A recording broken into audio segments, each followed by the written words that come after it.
নমস্কার। শ্রাবণ মাসে বুধের গোচর।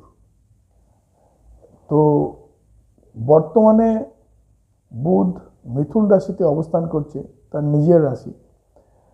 5ই আগস্ট অর্থাৎ আগামীকাল সন্ধে 7টা 58 মিনিটে চন্দ্রের রাশি কর্কট রাশিতে গমন করবে।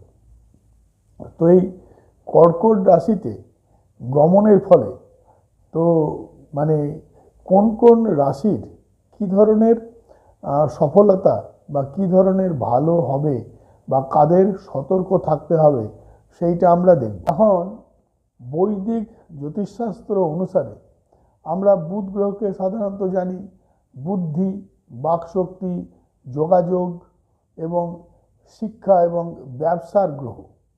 তো শ্রাবণ মাসে বুধের কর্কট রাশিতে গোচরের ফলে আগামী 22শে আগস্ট পর্যন্ত সে এই রাশিতেই থাকবে। তার ফলে চিন্তা ভাবনা, সিদ্ধান্ত গ্রহণ এবং যোগাযোগের ক্ষেত্রে দক্ষতার একটা পরিবর্তন এই সময় তাদের আসতে পারে।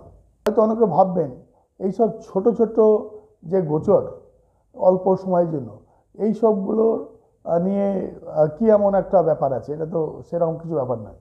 কিন্তু সবসময় জেনে রাখা দরকার যে এই ছোট গোচর অনেক জাতক জাতিকার জীবনে হঠাৎ করে বিরাট পরিবর্তন এনে দেয়। প্রথম কথা হলো, এই সময় কর্কট রাশিতে বৃহস্পতি এবং রবি অবস্থান করছে। রবি সেখানে 17 তারিখ পর্যন্ত থাকবে। তারপরে বুধ গিয়ে তাদের সাথে মিলিত হচ্ছে। তো তিনটে শুভ গ্রহ একসাথে মিলিত হচ্ছে। ফলে এই যে সময়, বিশেষ করে চারটে রাশির তো ভীষণ ভীষণ খুব ভালো একটা সময়, এবং অন্যান্য রাশিদের ক্ষেত্রেও বিভিন্ন ধরনের একটা মিশ্র ফল এই সময় কিন্তু ঘটতে চলেছে। সেইগুলো নিয়েই আমাদের আজকের আলোচনার বিষয়। তো সকলকে বলবো, যাদের আমার ভিডিও ভালো লাগে, আমার আলোচনা ভালো লাগে, তারা অবশ্যই লাইক করবেন। যারা নতুন আমার অনুষ্ঠান দেখছেন, তারা প্রত্যেকটা অনুষ্ঠান পাওয়ার জন্য অবশ্যই সাবস্ক্রাইব করবেন। এবং যাদের কোনো প্রশ্ন যাদের মনে উঠবে, যারা কিছু জানতে চান, কমেন্টে নিশ্চয়ই জানাবেন। আমি সময় পেলে নিশ্চয়ই চেষ্টা করব তাদের উত্তর দেওয়ার। তো মূল বিষয়ে ফিরে আসি। আমরা প্রথমেই দেখব যে বৃষ রাশির যারা জাতক জাতিকা, এই সময় তৃতীয় ঘরে বুধের গোচর হচ্ছে। তৃতীয় ঘর থেকে সাহস, পরাক্রম এইসব সম্বন্ধে আলোচনা করা হয়, সেইটার কারক। তাহলে বৃষ রাশির যারা জাতক জাতিকা, তাদের ক্ষেত্রে কি কি ঘটছে সেটা দেখব। এর যে চলমান একটা পারিবারিক সমস্যা বা বিবাদ, সেইটার কিন্তু খুব শীঘ্র সমাধান হতে চলেছে। ফলে সম্পর্কের একটা বোঝাপড়া তৈরি হবে এবং পরিবারে একটা ভালোবাসার সম্পর্ক বা ভালোবাসার পরিবেশ সেখানে আসবে। সামাজিক যে অবস্থান, সেটা অনেক বেশি শক্তিশালী হবে। সামাজিক সম্মান অনেক বৃদ্ধি হবে। যারা ইন্টারভিউ দিচ্ছে বা প্রতিযোগিতামূলক পরীক্ষার জন্য প্রস্তুতি নিচ্ছে, তাদের জন্য এই সময়টা ভীষণ ভালো। বন্ধু বান্ধব বা নিজের ভাইয়ের থেকে বা বোনের থেকে একটা ব্যবসার ক্ষেত্রে বা নিজের কাজের ক্ষেত্রে একটা সহায়তা পাওয়ার সুযোগ রয়েছে। ফলে আর্থিক অবস্থাটা অনেক ভালো হবে। মিথুন রাশির দ্বিতীয় ঘরে কিন্তু বুধের গোচর হচ্ছে। কর্কট রাশি হচ্ছে মিথুনের সেকেন্ড ঘর। তাহলে মিথুন রাশির যারা জাতক জাতিকা, এই সময় তাদের আর্থিক অবস্থার বিরাট উন্নতি হবে। কর্মক্ষেত্রে তাদের নতুন নতুন সুযোগ আসবে। এই সময় আত্মবিশ্বাসে ভরপুর থাকবেন। জীবনের প্রত্যেকটা চ্যালেঞ্জ দৃঢ়তার সাথে মোকাবেলা করতে পারবেন। দীর্ঘদিনের আটকে থাকা কাজগুলো গতি পাবে এবং সেইগুলো খুব চ্যালেঞ্জের সাথে প্রত্যেকটা কাজের মোকাবেলা করতে পারবেন, যাতে আপনাদের সফলতার সম্ভাবনাকে আরও বাড়িয়ে দেবে। কর্মক্ষেত্রে কঠোর পরিশ্রমের সুফল পাবেন। নতুন নতুন পরিকল্পনা এই সময় যেগুলো করবেন সেগুলো কাজে আসবে। আপনাদের সিদ্ধান্ত গ্রহণের যে ক্ষমতা, সেগুলো অনুকূলে আসবে এবং নতুন নতুন যে কাজগুলো করবেন সেগুলো কিন্তু সফলতা পাবে। সামগ্রিকভাবে বুধের এই গোচর আপনাদের যথেষ্ট আর্থিক এবং মানসিক এবং সামাজিক উন্নতি আপনাদের জীবনে আসবে। এরপরে দেখব কন্যা রাশি। কন্যা রাশির একাদশ ঘরে বুধের গোচর হচ্ছে। এই সময় কন্যা রাশির যারা জাতক জাতিকা দীর্ঘদিনের যে সমস্যা, প্রতিদ্বন্দ্বীদের সাথে যে বিবাদ বা মতভেদ চলছিল, সেইগুলো কিন্তু এখন সমাধান হবে। এর ফলে পরিবারে একটা সুখের পরিবেশ সৃষ্টি হবে। বাড়িতে কোনো মঙ্গলজনক ঘটনা বা একটা শুভ অনুষ্ঠান ঘটতে চলেছে। যারা সন্তান প্রত্যাশী সেই সমস্ত দম্পতিদের পক্ষে এই সময়টাও শুভ, কারণ তারা সুসংবাদ পেতে চলেছেন। যে সমস্ত শিক্ষার্থীরা প্রতিযোগিতামূলক পরীক্ষার জন্য প্রস্তুতি নিচ্ছেন, তারা এই সময় সফলতা পাবেন। তবে সবসময় মনে রাখতে হবে যে কঠোর পরিশ্রম অনুযায়ী কিন্তু সব জীবনে সফলতা আসে। মকর রাশির জাতক জাতিকাদের এই সময় সপ্তমে বুধ আসছে, তাই বুধের এই গোচর মকর রাশির জাতক জাতিকাদের জীবনে বিরাট সুফল নিয়ে আসবে। নতুন সম্ভাবনার দ্বার উন্মোচন হবে। বিদেশ ভ্রমণের প্রবল সম্ভাবনা রয়েছে। দীর্ঘদিনের অমীমাংসিত কাগজপত্র বা ভিসা সংক্রান্ত যে সমস্ত বিষয়গুলো এতদিন আটকে ছিল, সেইগুলো কিন্তু এখন পজিটিভভাবে মেটেরিয়ালাইজ হবে, অর্থাৎ সেগুলো কাজগুলো কিন্তু এখন হয়ে যাবে। আপনাদের ক্ষেত্রে এই সময়টা আর্থিকভাবে অত্যন্ত লাভজনক সময়। আয়ের দিক থেকে নতুন নতুন আয়ের উৎস তৈরি হবে। কর্মক্ষেত্রে উন্নতি দেখা যাবে।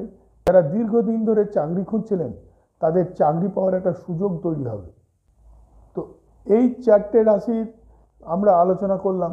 এছাড়া যে সমস্ত রাশিগুলো রয়েছে তাদের যে মিশ্র ফল ঘটবে, এবার সেইগুলো নিয়ে আলোচনা করব। প্রথমেই দেখব মেষ রাশি। মেষ রাশির চতুর্থে বুধ আসছে। চতুর্থে বুধ আসার জন্য গৃহবাড়ি সুখ শান্তি, যানবাহন কেনার একটা পরিবেশ তৈরি হবে। মায়ের স্বাস্থ্যের উন্নতি হবে। চাকরিজীবীদের কর্মক্ষেত্রে পদোন্নতি হওয়ার একটা সম্ভাবনা রয়েছে। তবে আবেগের বশে বড় ধরনের কোনো বিনিয়োগ এই সময় করতে যাবেন না। এরপরে দেখব কর্কট রাশি। প্রথম কথা হচ্ছে যে কর্কট রাশিতেই বুধের গোচর হচ্ছে, সুতরাং এই রাশির জাতক জাতিকাদের আত্মবিশ্বাস প্রচণ্ড বেড়ে যাবে। বুদ্ধিমত্তা, চিন্তাভাবনা এবং ব্যক্তিত্বের ক্ষেত্রে বড় ধরনের একটা ইতিবাচক পরিবর্তন আসবে। আপনাদের মিষ্টি মিষ্টি কথায় আপনারা যে কোনো কাস্টমারকে আপনারা তাদের মন জয় করে তাদের থেকে কাজ হাসিল করে নিতে পারবেন। ব্যবসায় নতুন বিনিয়োগ থেকে যথেষ্ট লাভবান হওয়ার একটা চান্স রয়েছে। তবে অতিরিক্ত সংবেদনশীল এবং মানসিক যে চাপ, সেটা এড়িয়ে চলার চেষ্টা করবেন। সিংহ রাশির দ্বাদশে বুধের গোচর হচ্ছে, ফলে খরচ খরচা এই সময় একটু বেড়ে যাবে। খরচ খরচার দিকে আপনারা যথেষ্ট সতর্ক থাকবেন। তবে যারা মাল্টিন্যাশনাল কোম্পানিতে চাকরি করেন বা যারা এক্সপোর্ট ইম্পোর্ট ব্যবসার সাথে যুক্ত, তাদের জন্য এই সময়টা ভীষণ ভালো। তবে আইনি ঝুটঝামেলা বা আর্থিক যে লেনদেনের কাগজপত্র, সেইগুলো কিন্তু খুব সতর্কভাবে দেখে শুনে ব্যবহার করবেন বা লোককে দেবেন। আপনাদের চোখের দিকে এই সময়টা একটু যত্ন নেবেন। এরপরে দেখব তুলা রাশি। তুলা রাশির দশমে বুধ আসছে। দশম ঘর থেকে আমরা কর্মের বিচার করি, তাই কর্মক্ষেত্রে নতুন নতুন কাজের এই সময় একটা সুযোগ আসবে। নতুন কাজ পাবেন, কাজকে সহজে সম্পন্ন করতে পারবেন। বিশেষ করে যারা ব্যবসার সাথে যুক্ত, তাদের জন্য এই সময়টা অত্যন্ত শুভ সময়। এই সময় নতুন নতুন চুক্তি স্বাক্ষরিত হওয়ার একটা সুযোগ তৈরি হতে পারে। সমাজে মান সম্মান, প্রতিষ্ঠা, এইগুলো কিন্তু এখন বাড়বে। তবে কথা বলার সময় অহংকার প্রকাশ করবেন না। বৃশ্চিক রাশি।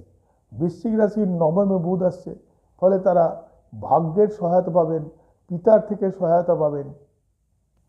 দীর্ঘদিনের আটকে থাকা কাজ, ভাগ্যের যেটা সহায়তা পাচ্ছিলেন না, এখন সেটা শেষ হবার বা মীমাংসিত হবার একটা সুযোগ তৈরি হবে।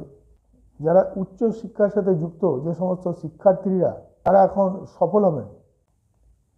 আপনাদের ধর্মীয় কাজে দীর্ঘ ভ্রমণের একটা যোগ তৈরি হবে। তবে এই সময় বাবার সাথে মতবিরোধ এড়িয়ে আলোচনার মাধ্যমে সেটাকে মিটিয়ে নিয়ে চলার চেষ্টা করবেন। ধনু রাশির এই সময় অষ্টমে বুধ আসছে এবং অষ্টমে বুধ আসার জন্য এই সময় হঠাৎ করে কোথাও থেকে মানে লটারি হোক বা শেয়ার বাজার হোক বা কোনো গুপ্ত জায়গা থেকে হোক বা পৈতৃক সম্পত্তি থেকে হোক একটা টাকা পাওয়ার যোগ তৈরি হবে। গুপ্ত বিদ্যা থেকেও আপনারা এই সময় অর্থ লাভ করতে পারেন। তবে আপনাদের ক্ষেত্রে সময়টা অনেক সময় একটু ওঠানামা করতে পারে, অর্থাৎ স্কিন এবং পেটের যত্ন নেবেন, খাওয়া দাওয়া এবং হজমের ব্যাপারটা একটু ভালোভাবে দেখবেন। এরপরে দেখব কুম্ভ রাশি। কুম্ভ রাশির ষষ্ঠে বুধ আসছে এবং কুম্ভ রাশির ষষ্ঠে বুধ আসার জন্য যারা চাকরি করেন, বিশেষ করে যারা গভর্নমেন্ট সার্ভিসের সাথে যুক্ত, তাদের এই সময়টা ভীষণভাবে ভালো। প্রতিযোগিতামূলক পরীক্ষার জন্য যারা চেষ্টা করছেন তারা কিন্তু এখন সফলতা পেতে পারেন। যারা দীর্ঘদিন ধরে ঋণ নিয়ে আছেন বা লোন নিয়ে আছেন, তাদের এই সময় লোনটা মিটে যাওয়ার একটা যোগ তৈরি হবে। শত্রুরা ক্ষতি করার চেষ্টা করলেও তারা কিন্তু বিজয়ী হতে পারবে না। তবে মামাবাড়ির সাথে সম্পর্কের একটা অবনতি হওয়ার চান্স আছে, সেই দিকটাই আপনারা সতর্ক থাকবেন। মীন রাশির পঞ্চমে বুধ থাকার জন্য যারা শিক্ষার্থী, তাদের এই সময় উচ্চশিক্ষার ক্ষেত্রে যে তারা ডিসিশন নেবেন, পরিকল্পনা নেবেন, সেই সব পরিকল্পনাগুলো তাদের সফল হওয়ার একটা সুযোগ আসবে। সন্তানের দিক থেকে ভীষণ ভালো, সন্তানের এখন সফলতা মানে লাভ হবে এবং যারা প্রেমের সাথে যুক্ত তারা প্রেমে এখন সফলতা পাবেন। এই সময় আপনারা যে সমস্ত সিদ্ধান্ত নেবেন, সেই সমস্ত সিদ্ধান্ত থেকে একটা মুনাফা লাভের একটা যোগ তৈরি হবে। নতুন কিছু শেখার ইচ্ছা বা শিখতে পারবেন। আর ইনভেস্ট যদি করতে চান, এখন ইনভেস্ট করলে সেটাও কিন্তু আপনাদের ক্ষেত্রে লাভজনক হবে। তবে ইনভেস্ট যখনই করবেন খুব বুঝে সুঝে এবং বিজ্ঞ যারা আছেন তাদের সাথে আলোচনা করে কিন্তু ইনভেস্ট করবেন। তো আমরা দেখলাম যে বুধ গ্রহের মিথুন রাশি থেকে চন্দ্রের রাশি কর্কটে আগমনের ফলে বা কর্কটে গোচরের ফলে কোন রাশির কি ভালো হবে, কোন রাশিকে সতর্ক থাকতে হবে। তবে সবসময় যেটা বলি যে শুধুমাত্র গোচর দেখে এবং রাশি দেখে সম্পূর্ণ ফল লাভ করা যাবে এটা ভাবা ভুল। কারণ সম্পূর্ণ ফল পেতে গেলে আমাকে আমার 9টা গ্রহের অবস্থান, তাদের বলাবল, তাদের কোথায় কেমন দৃষ্টি পাচ্ছে, এই সবগুলো কিন্তু বিচার করতে হবে। গোচরের ফল কিন্তু খুব অল্প, গোচরের উপরে সম্পূর্ণ ফল কখনোই আশা করা যায় না। তবুও গোচর থেকে একটা আভাস পাওয়া যায় উন্নতির এবং সামনে যে যদি কোনো বিপদ আসে তার কিন্তু আভাস পাওয়া যায়। এবং অনেক সময় গোচরের ফলেও কিন্তু হঠাৎ করে বিরাট বড় পরিবর্তন কিন্তু অনেক জাতক জাতিকার জীবনে চলে আসে। যাদের আমার অনুষ্ঠান ভালো লাগলো তারা অবশ্যই লাইক করবেন এবং যাদের কিছু জানার আছে তারা অবশ্যই কমেন্ট বক্সে লিখে জানাবেন। যারা নতুন অনুষ্ঠান দেখছেন, প্রত্যেকটা ভিডিও যারা পেতে চান তারা অবশ্যই আমাকে সাবস্ক্রাইব করবেন। সবাই খুব ভালো থাকবেন।